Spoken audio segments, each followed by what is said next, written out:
I'm Connor Old, and welcome back to another episode of Old's Oscar Countdown. And today we're going to be talking about sort of a combination episode once again, the PGA nominations that just dropped. If you're wondering why this was released on a Friday than the usual Thursday, that's just because of the kind of crazy schedule, the intense schedule that we're going to be going on for the next couple of weeks, because I wanted to talk about the PGA nominations. I wish this video was a little brought you a little sooner, but PGA nominations were a little later than previous years in terms of being announced. So this is going to be a huge episode. Not only am I going to be talking about the PGA nominations that just dropped and how that just sort of will affect the Oscar race going forward, because I think it's a really telltale sign because the PGAs are so useful in determining the Oscar race. But also, I'm going to be talking about a lot of categories, 4 categories as a matter of fact. Best score, best original song, best sound editing, and best sound mixing. It's going to be a longer episode. I'm going to try to go through it sort of as quickly as possible, but I still want to give you accurate representation on these categories that aren't really covered by a lot of people. This is what I sort of think makes my channel special and unique, is that I cover a lot of these categories and talk about them in great depth that sort of other Oscar pundits don't have the time to or don't want to, and I really want to sort of talk about that. We're also giving you the most updated kind of Oscar reactions. And starting off with the PGA reactions, because those just dropped. You know, I saw them about an hour ago or so. By the time you see this video, you may even not know that they're out. A quick background on the PGAs. The PGA stand for the Producers Guild Awards. There's really 3 major guild awards that you want to be looking at when determining the Oscars. Those being the Screen Actors Guild Awards, which are already released, which I did a reactions video to, the Producer Guild Award, and then the Directors Guild Award. Directors really just in terms of the directing nominees, but of course a lot of times directors and pictures, the nominees, they sync up. But in terms of Best Picture, Producers Guild is the most important because it nominates last year 11, but most years 10, and ever since the Oscars have gone towards the 10 nominees, but instead of the previous 5, and done the preferential ballot, which is unique to the Best Picture category race. It is very, the Producers Guild has been very accurate and very emblematic of the Oscar winners. I think actually, ever since they've changed, which is about 2008 or 2009, so now it's actually 10 because it was 2008 films, because I remember that was the Dark Knight scandal. But ever since that happened, I believe this has about an 80% chance that the winner of the PGA will also win Best Picture. And there's also a lot of overlap in terms of the nominations of the PGAs to the nominations of the Best Picture. So this tells us a lot about the Oscar race, which is why I wanted to do a separate video about it. And just before I jump into my thoughts, I do want to let you know that the Golden Globes are going to be coming up this Sunday. I will not be doing a predictions video for that, even though I have my thoughts, really because this is just an Oscar-based channel. But I will be doing a Golden Globes reactions video, how that will affect the Oscar race the Monday morning. So it happens this Sunday night. The Monday morning I will be doing my reactions video. And then a couple days later is actually the BAFTA nominations. So I'll be reacting to those, giving you my thoughts on there just a couple days later. And then a couple days after that, we'll be doing some more categories, and really just these sort of next coming weeks, really this week and the next week after that. There's going to be probably five videos, I'd say. So stay tuned to this channel. There's going to be a lot of great content coming your way. And really, this is when all of the guilds start nominating a lot of their movies and whatnot. Makeup and hairstyling, visual effects, these sort of smaller categories, which really help me for these videos and really help you for the Oscar race. So this is a really great time. The Golden Globes, all the Guild Awards being nominated. It's really interesting. It's a lot of fun. We're in the thick of it now. Christmas is over. Get your Oscar pants on, because we're into it now. So as usual, I'll be structuring it in terms of how I start every video, which is the rising and falling categories. Rising being the movies that I think are on the rise and movies that are doing very well. And based on the PGA nominations, these movies are starting off with Crazy Rich Asians. This is a movie that we thought was just going to be sort of a box office hit and maybe ignore it at the Oscars and do well at the Globes, but maybe not really an Oscar contender. But with the nomination of it at Best Ensemble at SAG, plus getting it for PGAs, it is now a serious contender for Best Picture. I don't think it's going to win, but in terms of nominations, I think it could be the 8th or 9th slot. My predictions as of right now is probably there's 8 or 9 Best Picture nominations. There's rarely ever 10 because of just how the system voting works. Crazy Rich Asians, in terms of Best Picture, I think it's now also a contender and actually could get in for Best Adapted Screenplay for more of a a screenplay heavy movie, something like Can You Ever Forgive Me? It'll be battling out between there, but its SAG nomination and its PGA nomination makes it a serious contender for Best Picture and get in for nomination. Maybe even someone like Michelle Yeoh for Best Supporting Actress. She didn't get that SAG nomination for Best Supporting Actress, which surprised me, but she got in for the Globes. The film is doing very well. If anyone from the film is going to sort of carry that momentum, it's going to be Michelle Yeoh from Crazy Rich Asians. Especially because that fifth slot for Best Supporting Actress, is it Claire Foy? Is it Margot Robbie? Who is it going to be? There's so many questions up in the air. And I think right now, I'm going to go with Michelle Yeoh for that final slot just because of the momentum of Crazy Rich Asians. Plus, another sort of general thing about the PGAs and even the SAGs, a lot of box office hits. The Academy is definitely trying to change, not only trying to be more inclusive in terms of representation. You have an Asian American sort of dominated cast with Crazy Rich Asians. You have, an amazing sort of all African American pretty much cast, aside from a few people in Black Panther. So not only is representation very much important for the Oscars, box office and these ratings and making sure people tune in. Instead of nominating all these small indie movies, they want to nominate a Black Panther, A Star is Born, Black Klansman, Bohemian Rhapsody. These are huge, massive hits, and they want to nominate them, and they want to represent them here at the Oscars, which I think is the trend of this year, is that these big box office hits are going to do better than you thought. Speaking of Bohemian Rhapsody, I think this is actually maybe the biggest surprise for me, because it's now almost secured its Best Picture slot for a lock, I think, because you have a main actor like Rami Malek for his portrayal as Freddie Mercury in Bohemian Rhapsody, being such a potential contender of getting in for the nomination, but even winning. I could see him winning at SAG because you have that sort of key acting nominee. That means that there's a higher chance for you to get in for Best Picture. Crazy Rich Asians could get in for Best Adapted Screenplay, could get in for Michelle Yeoh, but for Bohemian Rhapsody, we know Rami Malek is going to get in. I mean, pretty much. He could even win SAG, he could win the whole thing for all we know. So that really helps out Bohemian Rhapsody's chances in getting in for Best Picture.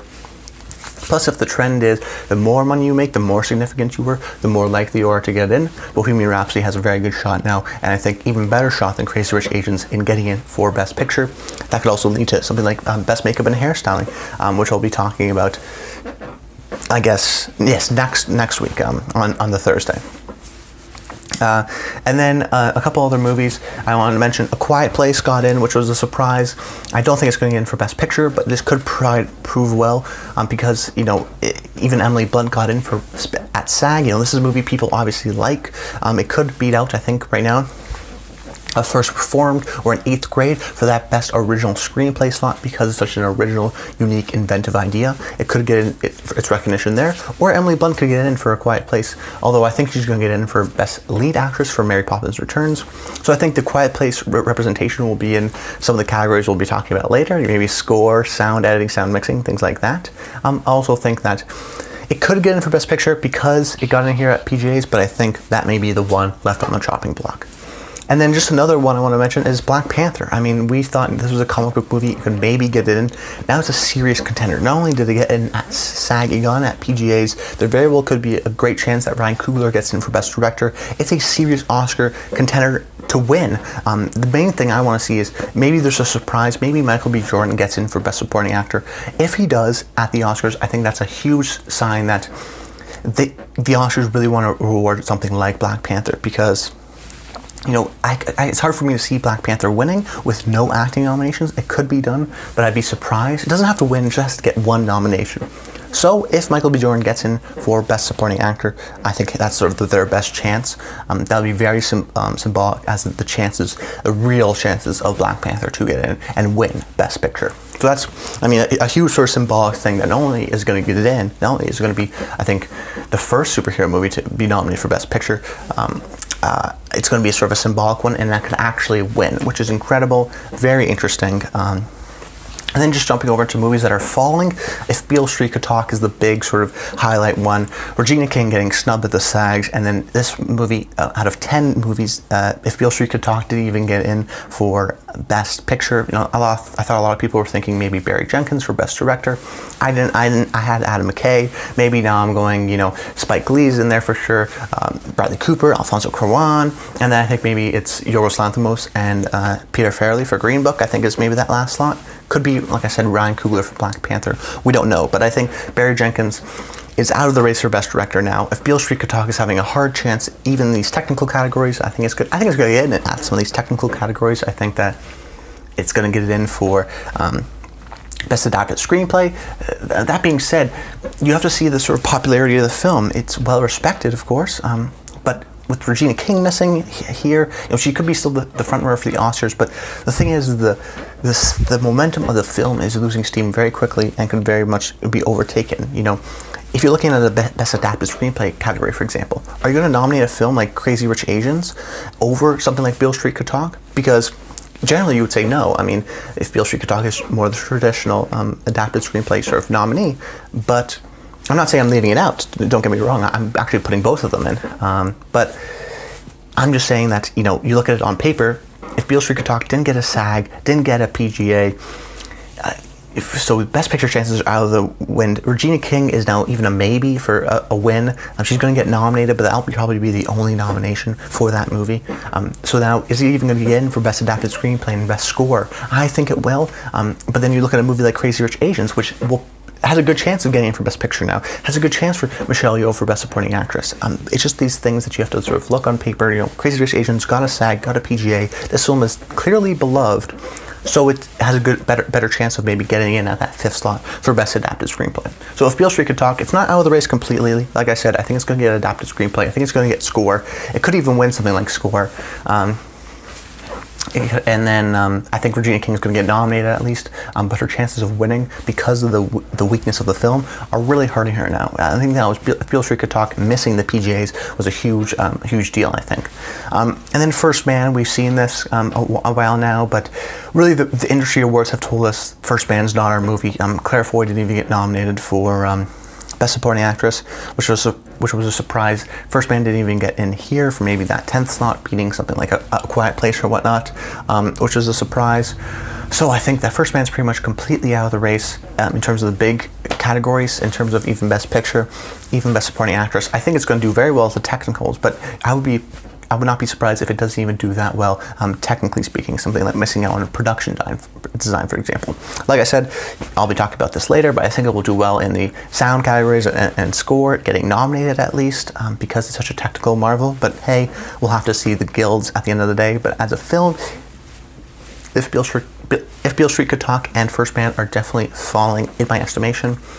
Sorry, that was sort of a big rant, but those are the PGA reactions. These are the important things, very crucial sort of things to keep your Oscars going. But jumping into some of the categories, we'll go through this, quickly, but still give it some attention. Just realize this is going to be a longer episode. First being Best Score category, and my first pick is going to be Black Panther. This was a score composed by Ludwig Göransson. He's kind of a composer, an up-and-coming composer that has his pulse on society. People really enjoy his work, and he's done. He's worked with Ryan Coogler for Fruitvale Station and Creed, and now Black Panther. He also scored, most recently, Venom. He worked with Childish Gambino in the sort of R&B scene on his album Redbone, which was really sort of inventive and creative. He's a very unique composer, and his story for Black Panther is he actually went to Africa and went on a tour with an African artist, and went to many of the different countries and learned about all these different unique instruments that he used throughout the film, things like talking drums to sort of use for themes of T'Challa or themes of Killmonger. He really sort of immersed himself and really sort of committed himself to the film. And the film shows it has a very unique sound. And I think for a lot of people, it's that world. And a lot of the idea of being transported into that world of Wakanda is that the score. And both the score and actually the soundtrack are the dual kind of combination of sound that people really appreciate in the movie. Kendrick Lamar did the soundtrack, did an amazing job, but it's also complemented brilliantly and sort of interweaved within that soundtrack is Ludwig Göransson's score. Just using like I said, those very unique drums. There's incredible flutes going on here. It most importantly, it immerses you in the world. It's recognizable. I think of Black Panther, I think of those drums, I think of that waterfall fight scene. It's an incredible score. I'm a fan of it personally, and I think its uniqueness, its distinctiveness, its ability to stand out, its ability to transform you into the world and work in conjunction with the film really tells me that this is a very good chance of getting nominated. Plus, if Black Panther is a series of a contender for Best Picture, it's definitely going to get a lot of those technical awards, this being one of them. Okay, so my second pick is going to be Nicholas Britell's score for If Beale Street Could Talk. But if I just want to mention something really quickly, because I know sometimes I get carried away in a lot of scenarios where I think you guys know the same things I do, but I'm here to help you guys out for these picks, especially for these smaller categories, because these are the important ones if you want to get that great spread, if you want to get 80% accuracy, 75% accuracy. You got to get a lot of these small ones, these, not smaller categories, but tech categories, these less important ones that maybe don't get as much attention as Best Picture, Best Actor, or whatnot. So if you specifically about this category here, is that what I found is from my research is that it is very much a favorites club. And that being said, what that means really is that there's a lot of people who've been nominated before get nominated again and again and again every single year. And I did some stats over the past few years to indicate how many newcomers there were. So I classified a newcomer as someone who has never been nominated before. So that would be their first Oscar nomination. And the stats goes as follows. In 2014, there was 2 newcomers, meaning that there was 3 people who've been nominated before getting nominated again. And then in 2015, there was 2 newcomers. 2016, there was only 1 newcomer. 2017, there was 4 newcomers. And 2018, there was 1 newcomer. I think the 4 newcomers is a bit of an outlier. But really, it's just trying to tell you is that if you're sort of not sure about the 4 and 5, you're not sure, always go with someone who's sort of an established, respected composer, someone who's been nominated before, someone who they respect, who they like. Guys like John Williams, Thomas Newman, Hans Zimmer, these guys have been nominated in the 20 times. James Newton Howard, Thomas Newman, these guys, we saw it a couple of years ago with Passengers. Thomas Newman just comes out of nowhere and gets the nomination. John Williams gets it occasionally for something like The Book Thief, which would be a surprise. Alexandre Desplat in 2014 got nominated twice in the same year. So they're never really going to look out and find new talent necessarily. They like their up-and-comers, but they only like a couple of them. They still like their sort of classical, stable guys, because if you don't know how the Oscars work, is that in terms of nominating, only the people in the categories nominate. So only composers that work in the industry get to nominate the composing nominees. And then once the Oscars actually happen, everyone can vote on every category. So if you're an actor, you can vote on Best Composer, but you cannot nominate those people. That's strictly referred to for the composers, which tells you a lot about who they like and who they respect, and who they think is sort of an up-and-comer. I think Ludwig Göransson is an up-and-comer, but I also think Nicholas Britell is. He got nominated the one time for Moonlight, and similarly to Moonlight, he's once again working with Barry Jenkins, and what I think Barry Jenkins loves to do is really divulge, and he doesn't sort of stray away from pleasure. He has these great melodic, sort of sweeping, lyrical type movies, and Nicholas Britell's scores fit really well with that, and the melodies are always instantly recognizable. He does a great job at making the sort of dreamlike sort of New York feel real, but still sort of sweeping and grand, and I think that there's a theme of Eden, which sort of recurs multiple times throughout the film.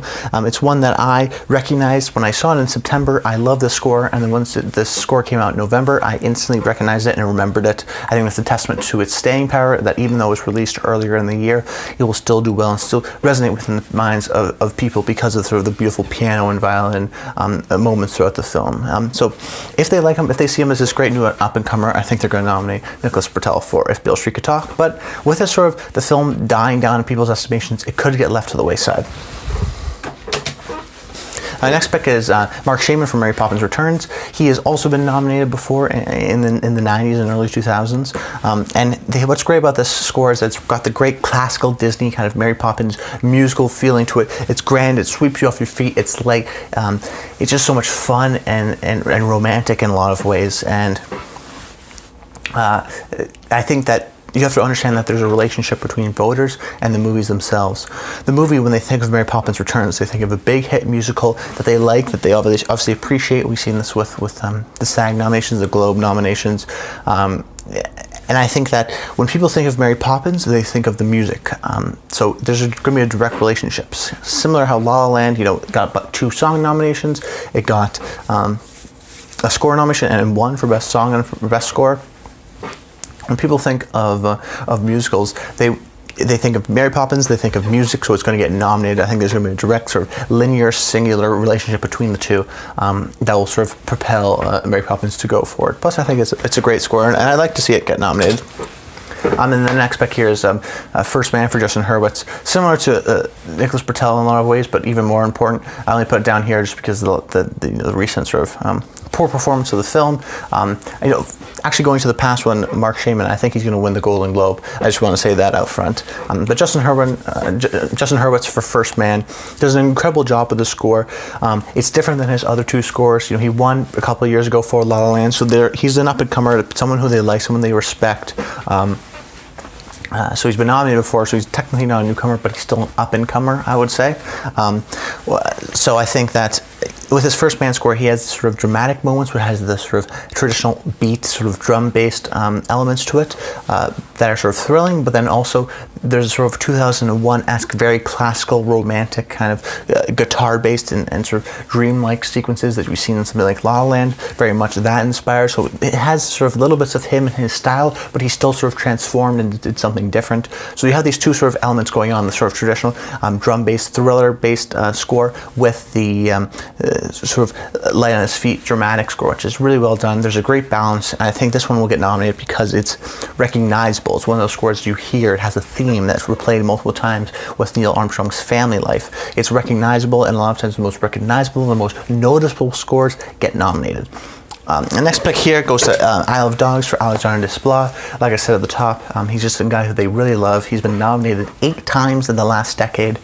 He's someone that even got nominated twice in the same year. He won last year for The Shape of Water. He won with Wes Anderson's previous film, Grand Budapest Hotel. He got nominated before with Wes Anderson's previous stop-motion animated film, Fantastic Mr. Fox. Plus, this is a great sort of Japanese-inspired score with sort of great, amazing drums and flutes, and it really allows Alexandre Desplat to sort of change as a composer and do something different that he's never done before. It's unique, it's different, it's from an established, respected filmmaker who's just come off winning an Oscar. Even though this film's sort of under the radar, in the sense that it hasn't had a lot of critical reception at best of year, end of the year awards, and sort of had some controversy around it, it's still a film that I think people will enjoy and people will appreciate, particularly the score.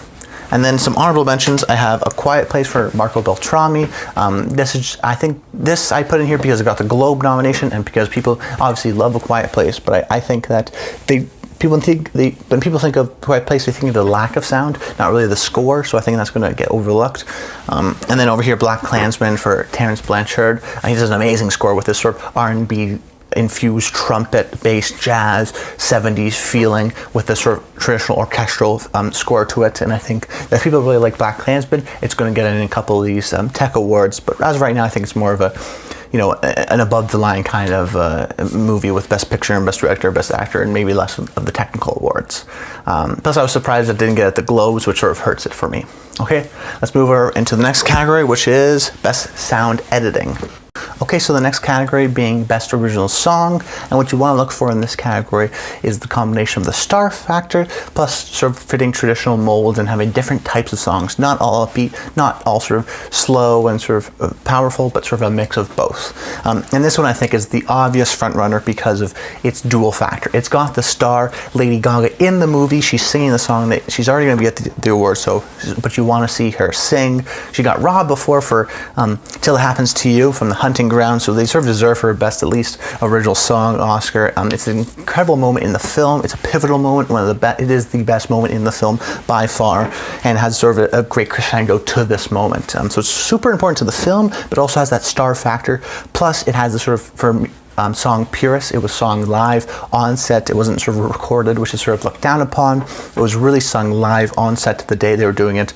An incredible moment. Bradley Cooper sort of films her, so it's a great sort of character progression and works well with the movie, which is a Best Picture frontrunner, and it also is a great song with a star power. There's just so many factors to it that I think if this doesn't win, I'll be very surprised. Plus, it's actually the only song they're campaigning from this movie, so it's not like there could be a split vote. It's this one or nothing. People love this song. It actually gets nominated as well with sort of a trailblazing producer, Mark Ronson, who did Uptown Funk with Bruno Mars and other great stuff. So it's just it's the clear front runner.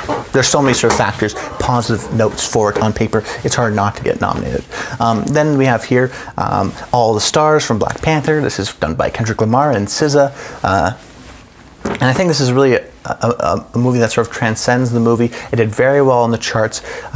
Came up to number 7 on Hot 100, number 43 it debuted on the Billboard 100.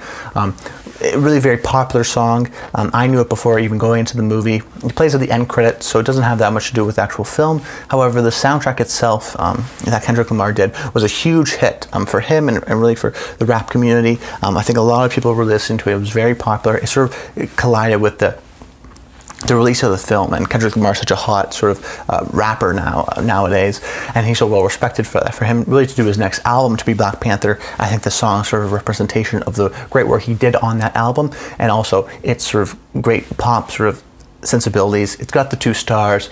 They want them at the show. It's going to get nominated, and the movie's a Best Picture nominee probably. The next one here is I'll Fight from RBG, and this is from Jennifer Hudson, who was a previous Oscar winner for Dreamgirls, and I think this fits the mold that we see every year in this category, which is the powerful, important song. Like I said before, Till It Happens to You, Lady Gaga song from a couple of years ago was that. Think of, Glory, which won a few years ago by Common and Legend, or last year what got nominated was the song from Marshall, You Have to Stand Up for Something, or something along those lines, which was also from Common. It's these songs that have these powerful, important messages to them. This one being similar to the film, the idea of women's rights, the idea of standing up and fighting for your rights, and really fighting for something you believe in. It's a very powerful, it's a very empowering kind of song. Jennifer Hudson has these beautiful sort of goosebump chilling vocals that really brings a heft to the song. They like her, they like the movie, which will probably get a documentary nomination. I think this is going to get nominated. It just fits that mold and has a lot of the right checks and balances. And then the next two picks here are going to be from Mary Poppins Returns. Both 4 and 5, I may be covering my bases, but who knows? They are The Place Where the Lost Things Go and Triple Little Light Fantastic. The Place Where the Lost Things Go, that's more of the traditional kind of the one song that makes you cry, the sort of theme of the movie. The lesson is in the song. It's the slower one. It's the one where Emily Blunt can really show off her vocals, where Triple Little Light Fantastic is kind of Lin-Manuel Miranda's kind of show off piece.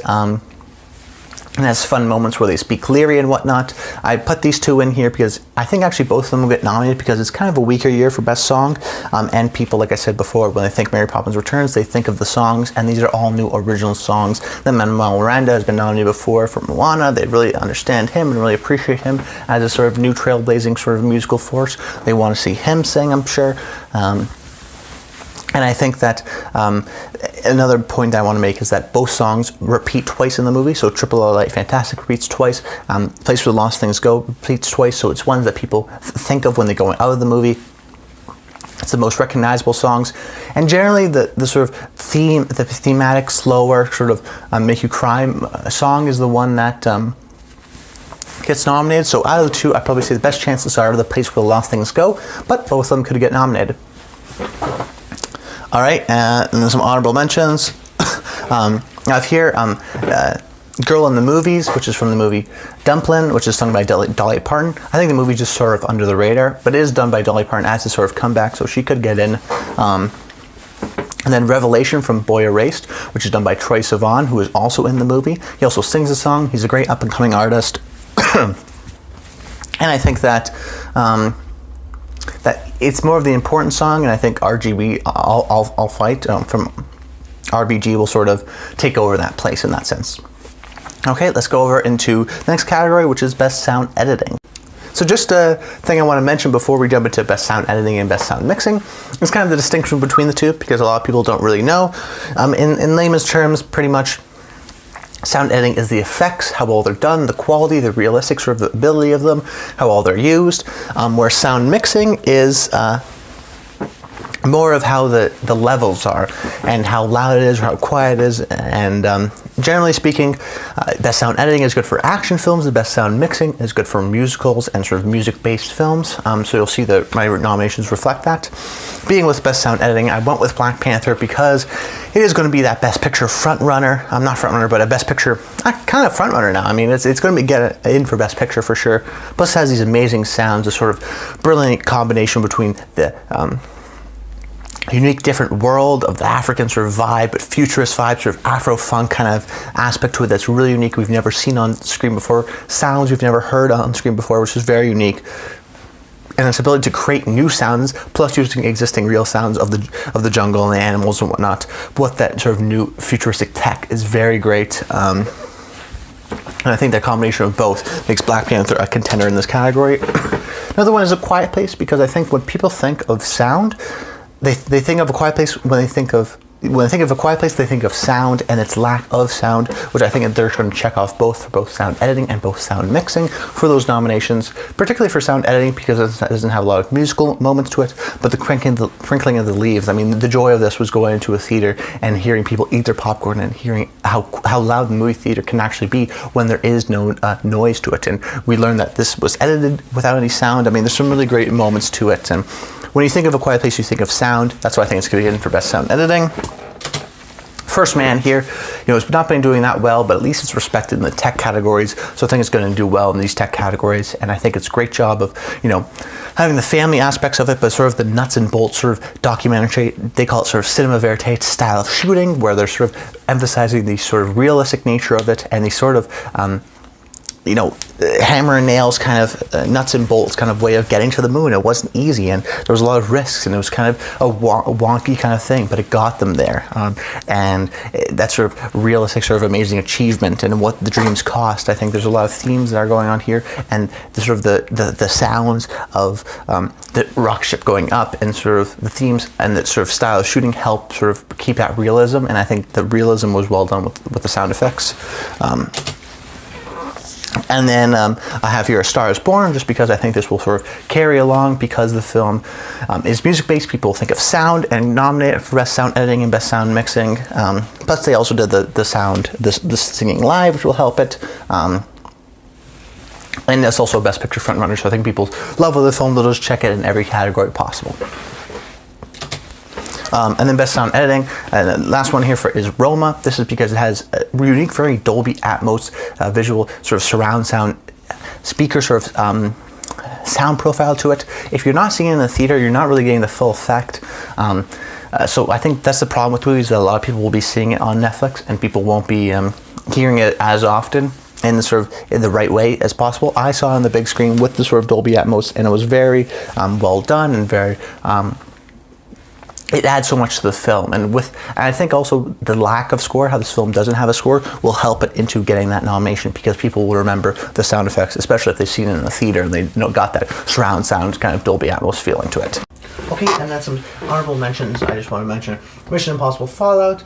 These two action movies, Mission Impossible Fallout and Incredibles 2. Mission Impossible Fallout probably won't get it in, even though it's sort of a landmark achievement in the series, just because none of the other Mission Impossibles have gotten in. I think there's some other sort of more Oscar or Best Picture kind of movies that will get in.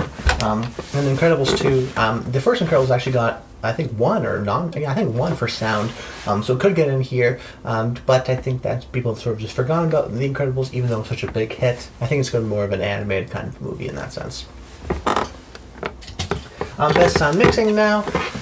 Once again, A Star is Born. It's a Best Picture front runner. They did the live singing. There's musical aspects to the film. There's sort of great concert moments in it. They have both great voices in it, so I think this is sort of a check mark of both best sound editing and best sound mixing, because of the love of the film and because of it's a musical base, so mixing should do well. Next here, Mary Poppins Returns.